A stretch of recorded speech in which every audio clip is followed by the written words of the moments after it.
V zasneženih gorah je ena največjih nevarnosti zagotovo snežni plaz.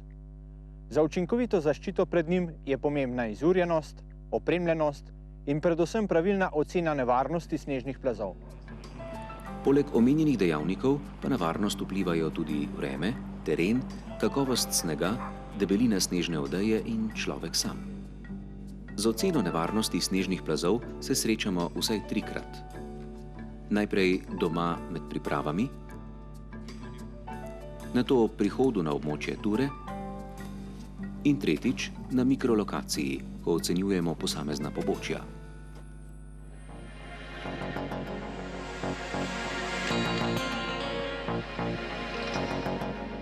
Pred odločitvijo o turi najprej zberemo podatke o lokalnih razmerah na območju načrtovane ture, predvsem o višini snežne odeje ter stopnji nevarnosti proženja snežnih plazov. V pomoč sta nam vremenska napoved v različnih medijih ter zgibanka Gorske reševalne službe Slovenije, v kateri je opisana 5-stopenjska lestvica nevarnosti proženja snežnih plazov.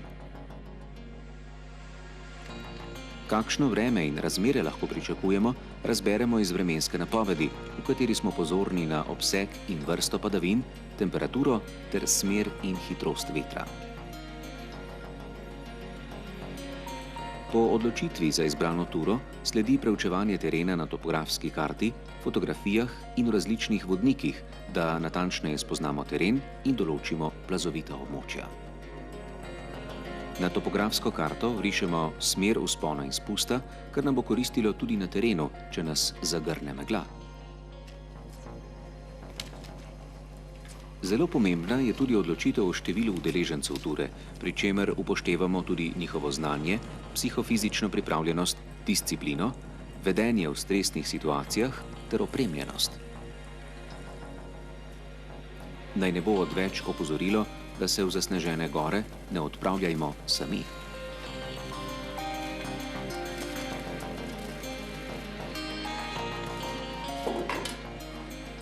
Poleg druge obvezne gorniške opreme moramo imeti za zaščito pred plazovi vedno pri sebi plazovno žolno, lopato, sondo, prvo pomoč in reševalno folijo oziroma bivak vrečo.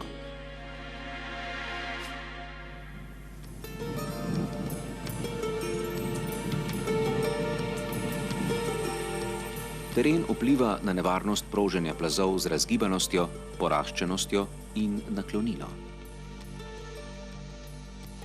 Grebenski predeli so varnejši kot kotanje in grape, v katere veter nanosi sneg z vrhov in grebenov. Visok in gosto poraščen iglast gozd je najboljša zaščita pred snežnimi plazovi. Največja nevarnost proženja snežnih plazov je na strminah med 30 in 50 stopinjami naklonine. Naklonino lahko preprosto izmerimo s smučarskimi palicami. Prvo palico postavimo navpično in drugo vodoravno. Če se palici stikata na vrhu, je naklonina pobočja približno 45 stopinj. Stik na sredini navpične palice pa predstavlja naklonino okoli 30 stopinj. Naklonino lahko merimo tudi s kompasom, ki ga vzporedno s pobočjem položimo na palico ali smuči. Črte v limbu poravnamo v ravnino in preberemo naklonino.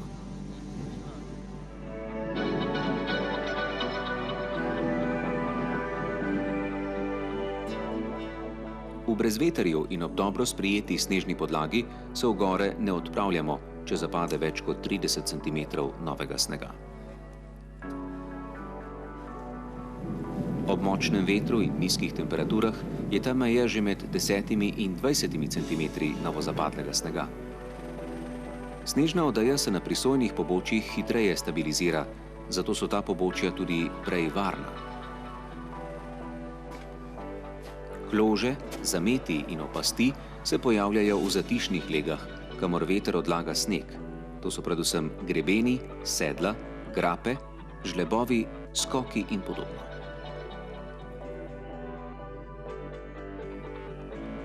Dodatno na ta nevarna območja vpliva tudi sonce.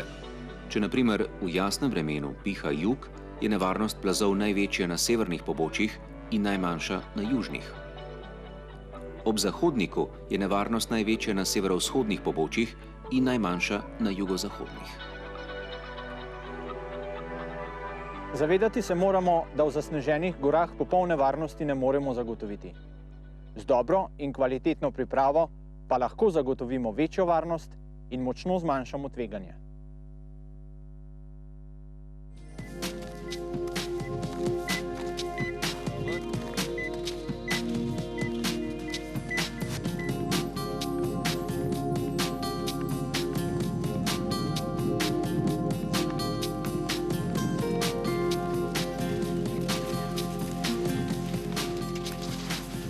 Na zasneženih pobočjih izven urejenih smučišč so na prvem mestu varnostni ukrepi, da nas ne bo presenetil snežni plaz. Tukaj mislim predvsem na pravilno izbiro poti, stalno pozornost na dogajanje okrog sebe in ustrezno zaščitno opremo.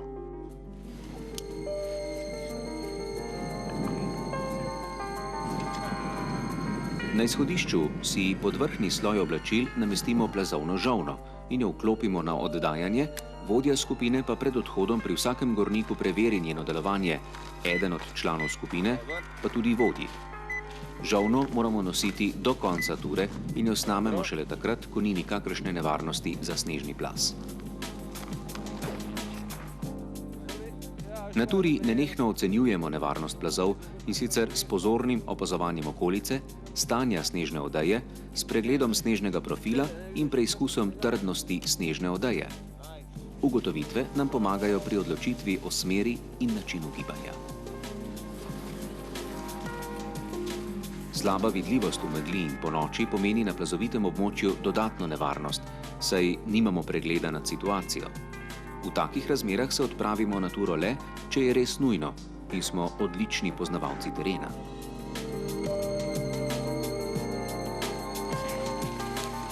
Posamezne sveže smučine ali sledi živali še ne zagotavljajo, da ni nevarnosti proženja plazu. Tudi stare, utrjene smučine ne zagotavljajo varnosti, če se je medtem temperatura bistveno spremenila. Spomladi je to še posebej očitno zaradi razlik med jutranjo in opoldansko temperaturo. Če je mogoče, naj poteka vzpon po grebenih in v smeri naravnih ovir, kot so drevesa, večje skale in podobno. Gibanje v manjši skupini je hitrejše in tudi manj tvegano. Razdalja med posamezniki v skupini mora biti vsaj 10 metrov, ker lahko skupina sproži plaz, kjer ga posameznik ne bi, in ker zmanjšamo možnost, da bi plaz zajel več gornikov.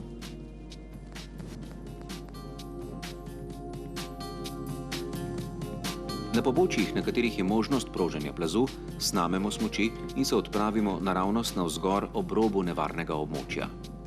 Tako hitro pridobivamo na višini in zmanjšujemo možnost, da bi prerezali nestabilno snežno odejo.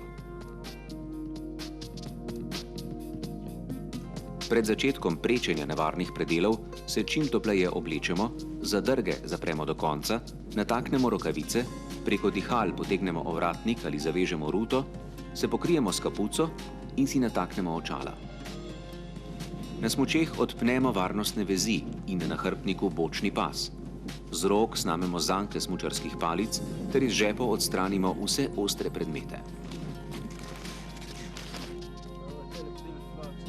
Pomembna je tudi psihična priprava, kajti plaz nas ne sme presenetiti.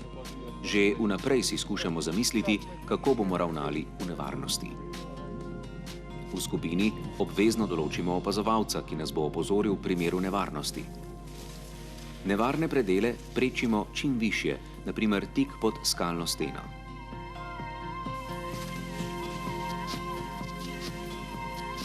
Na nevarnem območju se lahko giblje največ en gornik. Drugi na varnem ves čas pozorno opazujejo dogajanje. Če nekoga odnese plaz, je pomembno, da si zapomnimo kraj, na katerem smo ga nazadnje videli na površini.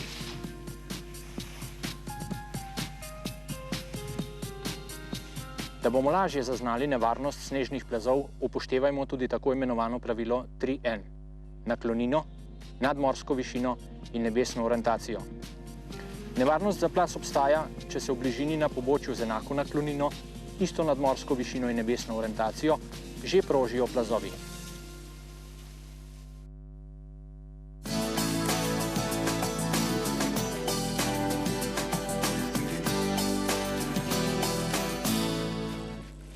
Za oceno stabilnosti snežne odeje se odločamo v naslednjih primerih.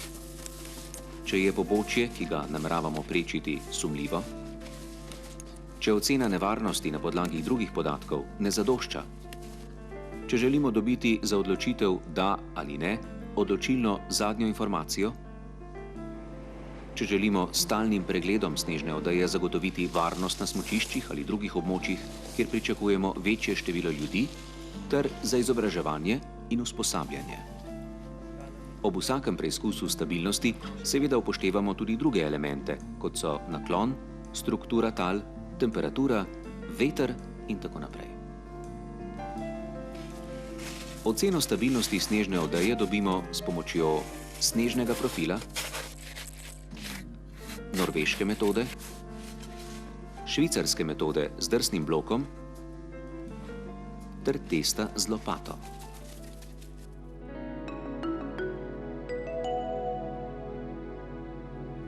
S pripravo snežnega profila pregledamo zgodovino snežne odeje, iščemo kritične in šibke plasti ter preizkušamo sprijetost in trdnost posameznih plasti.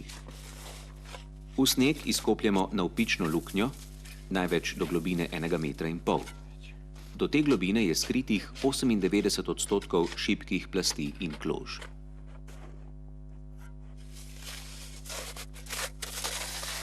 Navpični del snežne odeje poravnamo in zgladimo z lopato. S kapo ali rokavico rahlo zgladimo snežno površino, da izstopijo posamezne plasti, ki jih označimo.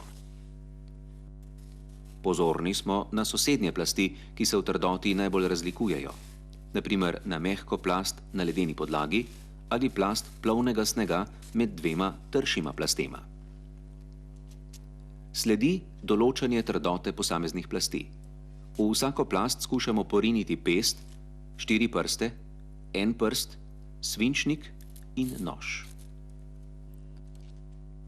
Pri natančnem preučevanju snežne odeje izmerimo poleg trdnosti še naklonino, debelino snežne odeje, temperaturo snega in zraka, oblike kristalov in vlažnost snega. Vse podatke vnesemo v posebno tabelo.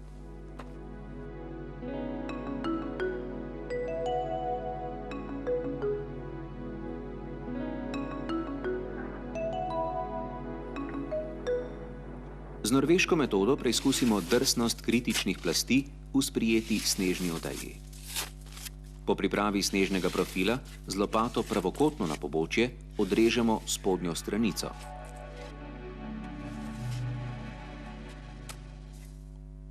Z lopato izrežemo snežno klado, ki ima vrhnjo ploskev v obliki trapeza, spodnja stranica in višina merita 60 cm, zgornja stranica pa 20 cm. Širina snežne lopate je 20 cm. Lopato prepognemo za 90 stopinj in jo zapičimo v snežni jarek do prve kritične plasti. Lopato z eno roko potisnemo navznoter, z drugo pa vlečemo za vrvico dinamometra na ročaju. Ob zdrsu snežne klade na podlagi razpredelnice ocenimo nevarnost. V območju obremenitve do 10 kg velja splošna nevarnost, zato se takemu območju izognemo. Pri obremenitvah med 10 in 20 kg velja velika do zmerna nevarnost, zato moramo biti pri izbiri poti zelo previdni. Pri obremenitvah nad 20 kg pa je nevarnost plazov majhna. Če so spodaj še kritične plasti, nadaljujemo preizkus.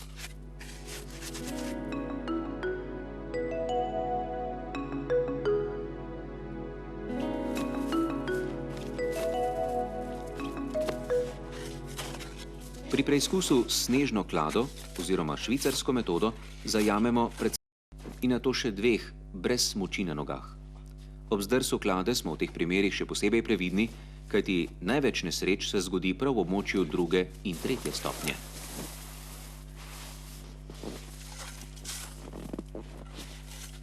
Ob koncu vsakega preizkusa zasujemo luknjo, ker predstavlja nevarnost za smučarje.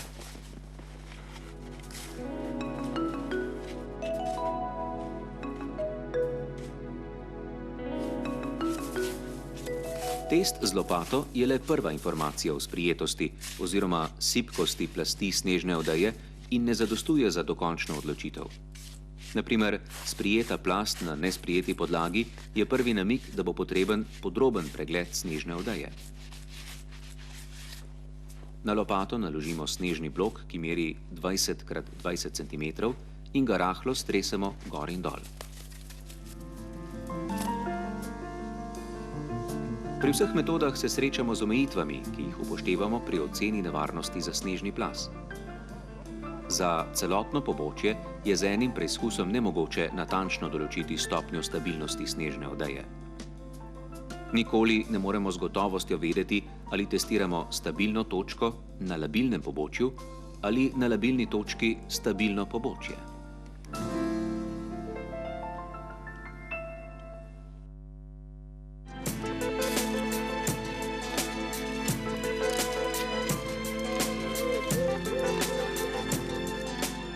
Po izkušnjah ima zasuti, ki je do 2 metra globoko v snegu, 92% možnosti za preživetje, če ga izkopljemo v prvih 15 minutah. V naslednjih 20 minutah se možnosti zmanjšajo na 35%. Po 2 urah ima zasuti samo še 3% možnosti za preživetje. Iz tega jasno izhajajo naloge in cilji reševanja. Najprej pravilno ocenimo razmere, sledita hitra in učinkovita organizacija ter iskanje zasutega s plazovno žolno, nato hitro in pravilno izkopavanje ter končno ustrezna prva pomoč zasutemu.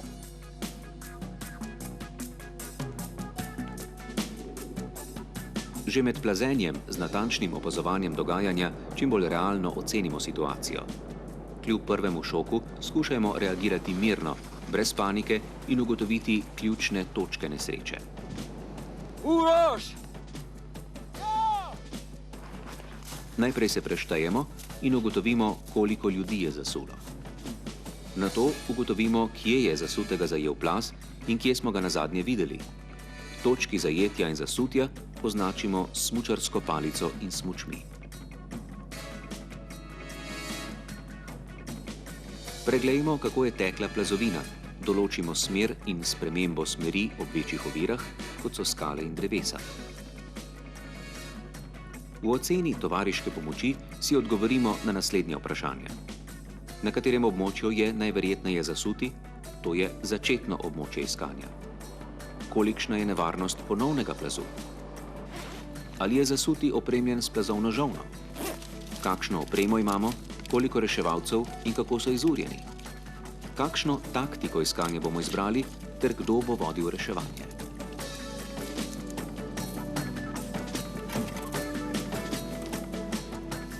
Kadar je na plazu ostalo več reševalcev, takoj določimo skupino za iskanje zasutih, opazovalca, ki nas bo z varnega mesta opozoril na nov plaz,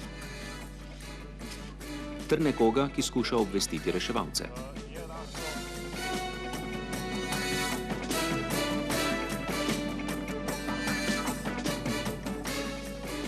Čim prej se usmerimo v iskanje s plazovno žolno, ki jo preklopimo na sprejem in največji doseg. Hkrati pregledamo površino plazu, na kateri so mogoče kosi opreme ali pa je ponesrečenec samo delno zasut. Naj nas ne zavede bližina koče, kamor bi tekli po pomoč, ker izgubimo dragocene prve minute. Iskanje zasutega, ki je opremljen s plazovno žolno, razdelimo v 3 stopnje. Grobo, natančno in točkovno iskanje. Če zasuti nima plazovne žolne, ga iščemo s sondiranjem.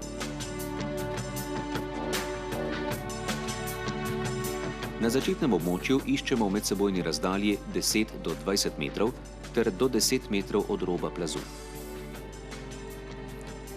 Plazovno žolno nosimo vodoravno v višini pasu. Ves čas smo pripravljeni, da jo v ponovnem plazu hitro preklopimo na oddajanje. Grobo iskanje poteka vse do trenutka, ko z žolno zaznamo prvi signal.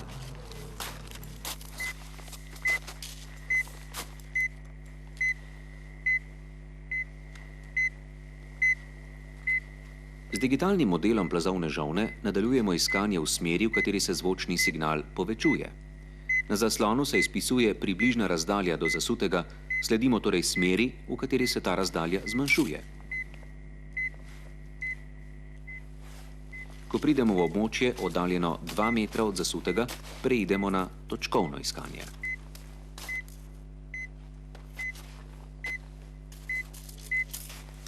Plazovno žolno spustimo pod kotom 45 stopinj na površino snežne odeje, stojimo na mestu in v obliki križa premikamo žolno do točke, v kateri je signal najmočnejši. V to točko zapičimo plazovno sondo, ko zatipamo zasutega, jo pustimo v snegu in začnemo izkopavanje.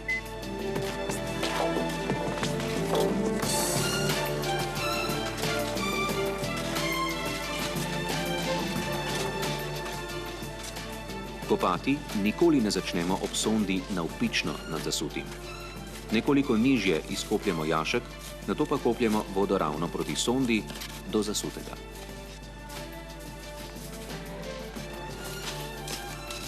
Ko se od strani približamo poškodovanemu, čim prej določimo položaj glave in jo z rokami odkopljemo. Najprej očistimo obraz in dihalne poti ter jih zaščitimo pred ponovnim udorom snega. Hkrati preverimo, če je imel zasuti pred obrazom zračni žep. To je pomembna informacija pri prvi in nujni medicinski pomoči. Sledi odkopavanje zasutega. Pri tem se izogibamo nepotrebnemu premikanju, da ne pride do poškodb hrbtenice in podhladitve.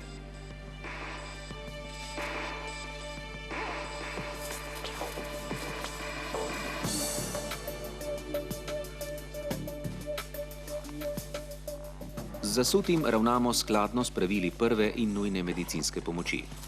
Do prevoza v bolnišnico je zelo pomembno, da preprečimo podhladitev in druge poškodbe. Že med iskanjem oziroma odkopavanjem skušamo zagotoviti čim prejšnjo zdravniško pomoč in oskrbo. Potrebujemo helikopterski prevoz. Na koncu naj še enkrat poudarimo ključne točke učinkovitega reševanja. Prvič, lastna varnost je najpomembnejša. Dodatna nesreča samo še poslabša razmere. Drugič, vzemimo si nekaj časa za premislek. Brezglavo in nenačrtno iskanje pomeni veliko izgubo časa. Tretjič, nikoli ne opustimo iskanja zasutega že v prvih minutah, kar najhitreje pa obvestimo tudi reševalce. Četrtič, med iskanjem določimo opazovalca, ki nas lahko z varnega mesta opozori na ponoven plaz. Ter petič, odločno vodenje prihrani čas.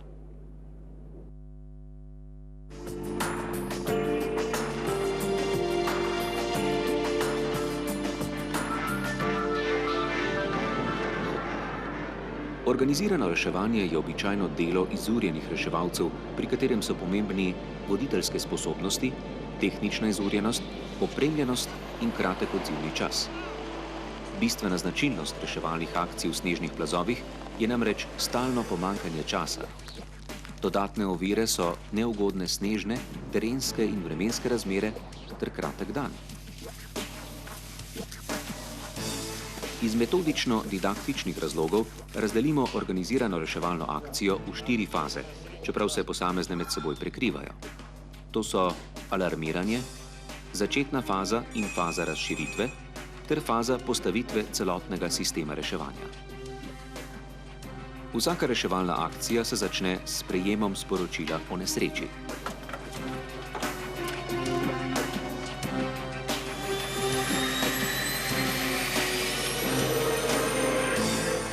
V fazi alarmiranja je pomembno, da je tako imenovana interventna skupina v najkrajšem mogočem času pripravljena za odhod na kraj nesreče. Skupino sestavljajo posadka helikopterja, 1 do 2 vodnika z lavinskim psom, če je mogoče tudi zdravnik ter nekaj dodatnih reševalcev.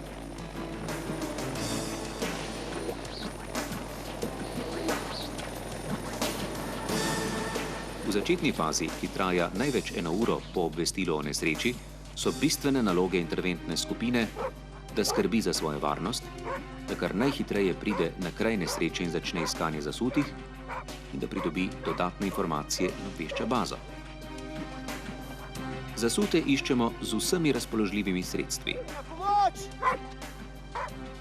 Reševalnimi psi, plazovnimi žolnami, različnimi detektorji in podobno.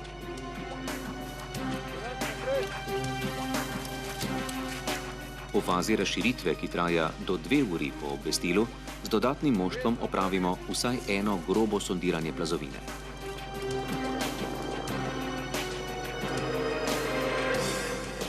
V fazi postavitve celotnega sistema zagotovimo, glede na obseg nesreče, dovolj reševalcev, prevoznih sredstev, strojev, prehrane in drugega, kar omogoča neprekinjeno tudi večdnevno reševanje.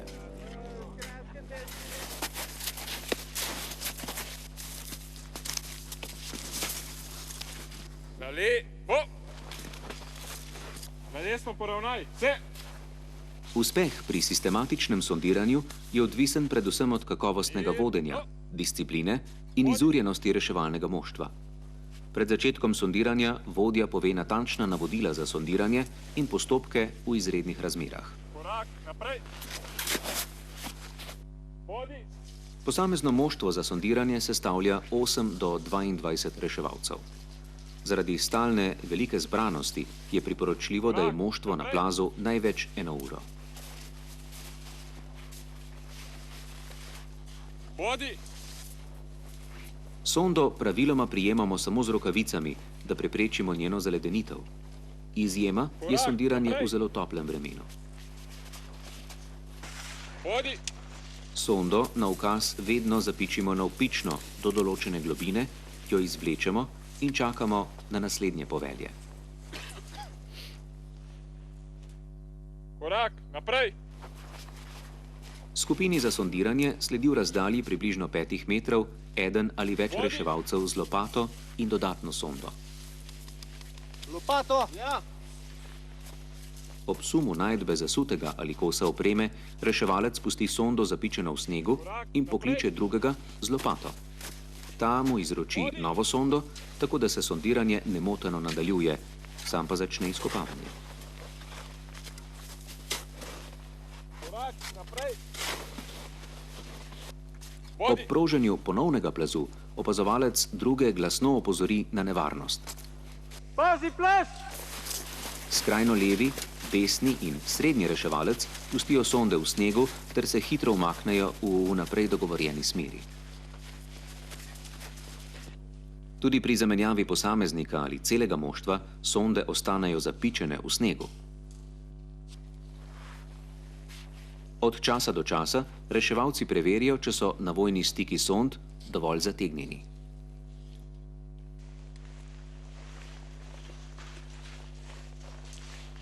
Korak naprej. Za grobo sondiranje se poravnamo v vrsto drug do drugega. Hodi. Na povelje sondo zapičimo navpično na sredini med obema stopaloma, največ do globine 2 metrov. Če nismo ničesar našli, sondo izvlečemo in čakamo. Na povelje Korak naprej. se premaknemo za korak naprej, se poravnamo in na ponovno povelje zapičimo sondo. Hodi. Pri grobem sondiranju sondo zapičimo na vsakih 60 do 70 cm. Sondiranje opravimo 2-krat. Če gremo prvič po plazu navzgor, se drugič samo obrnemo in nadaljujemo sondiranje po plazu navzdol, kar je tudi lažje. Korak naprej. Pri grobem sondiranju se zaradi lege zasutega lahko zgodi, da ga bomo kljub pravilnemu sondiranju zgrešili. Če nam v prvih 2 poskusih ni uspelo najti zasutega, preidemo na fino sondiranje. Poravnajte se za fino sondiranje. Poravnamo se v vrsto z ramo ob rami in na povelje zapičimo sondo navpično do globine 3,5 metrov. Hodi.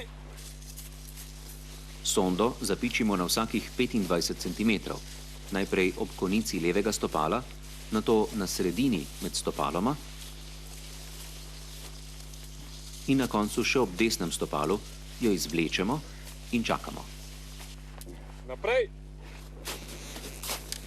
Hodi. Na povelje naprej se pomaknemo za dolžino stopala naprej in spet sondiramo.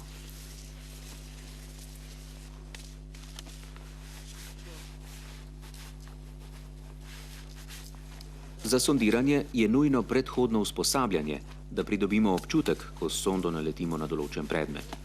Na začetku težko ločimo, ali smo s sondo naleteli na kamen, čevelj, smuči ali na hrbtnik.